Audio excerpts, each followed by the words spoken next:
This is the final video to fix your struggle with creating a custom player for Dynasty Mode in College Football 26. Are you tired of searching for a way to add your own superstar to your team, but finding nothing that works? This problem happens because the game settings and roster menus are hidden behind several layers of complicated options. Most solutions you see on YouTube or social media are way too long and leave you feeling even more confused than when you started. Rexist is here to help you get back on the field right now.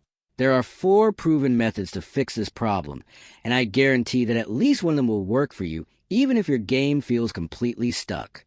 You should pause this video now to try these methods one by one, or take screenshots of your screen, so you do not miss anything important. I will not waste your time with long explanations, because these quick fixes get the job done fast. These secrets make the process simple and let you start your career without any more stress. If you want to make a full step-by-step tutorial showing every single button press, then let me know in the comments below.